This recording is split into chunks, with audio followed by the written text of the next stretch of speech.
बिस्मिल्लाहिर्रहमानिर्रहीम। अस्सलामु अलैकुम वरहमतुल्लाहि वबरकातुहू।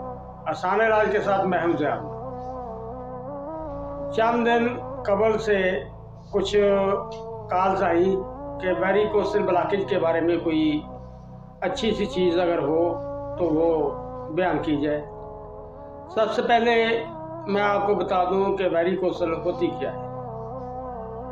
ये एक नाली है जो स्पर्म्स को लेकर आगे तक आती है। बाज़ वजूहात की बिना पर ये बंद हो जाती है, ब्लॉक हो जाती है और स्पर्म्स के अखराज का रास्ता बंद हो जाता है। ऐसा इंसान अल्लाह से महरूम रह जाता है, क्योंकि कानून कुदरत है कि स्पर्म और एग के मिलाप से फर्टिलाइजेशन का अमल मुकम्मल होता है। जब तक ये अमल मुकम्मल ना हो औलाद पैदा नहीं हो सकती। इसलिए ऐसे इंसान को मुख्तलिफ लोग इसके इलाज करते हैं, जिसमें ऑपरेशन भी करते हैं, लेकिन उसमें भी 50-50 चांसेस होते हैं कि ठीक हो जाए तो ठीक, ना हो तो फिर हमेशा के लिए ये सिलसिला ख़त्म हो सकता है। इसलिए ऑपरेशन कराने से पहले कम से कम देसी इलाज कर लेना चाहिए, ताकि अल्लाह ताला उसको शफाए कामला अता फरमा दे। तो इस सिलसिले में आपने करना क्या है, कुश्ता हड़ताल वर्किया पत्थर में बना हुआ पत्थर, जिसे हम अपनी ज़ुबान में कहते हैं, इसके अंदर बना हुआ सुलेमानी दवाखाना का ले लें 20 ग्राम। दूसरी चीज़ जो आपने इसमें डालनी है वो है हल्दी। 50 ग्राम हल्दी आपने डालनी है। इन दोनों को कम से कम 1 घंटा अच्छी तरह खर्ल कर लें, ताकि अच्छी तरह मिक्स हो जाए। जब मिक्स हो जाए तो 500 मिलीग्राम के कैप्सूल भर लें। 1 कैप्सूल सुबह, 1 कैप्सूल शाम दूध के साथ ले लें।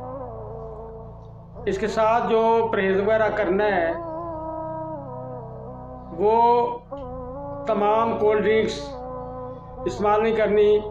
इस तरह बनस्पति घी भी आपने इस्तेमाल नहीं करना किसी सूरत में भी। कोशिश करें देसी घी हो या सरसों का तेल हो, इनको खानों में इस्तेमाल करें, क्योंकि ये चीज़ें ऐसी सलाहियत को दवाई अद्वियात के असरात को बहुत हद तक कम कर देती है।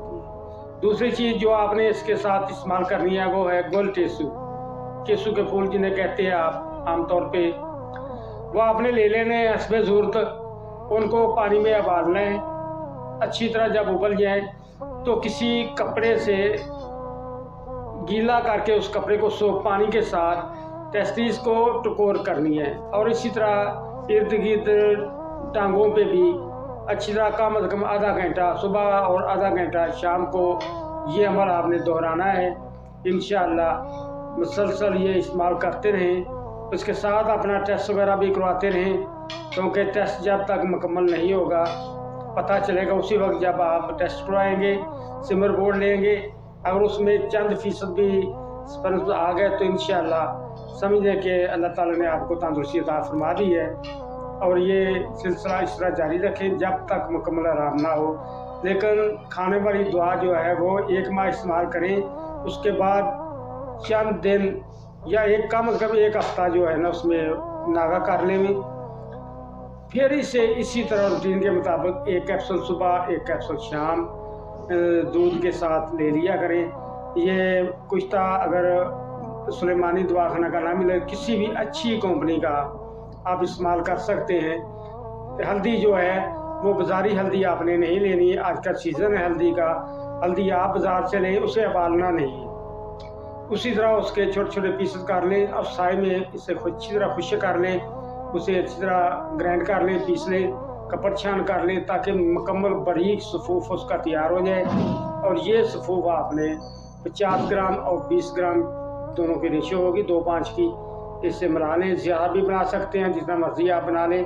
बहरहाल बहुत बेहतरीन चीज़ है, इंशाअल्लाह इस्तेमाल करें, अल्लाह ताला शिफा ज़रूर देगा। वस्सलामु अलैकुम वरहमतुल्लाहि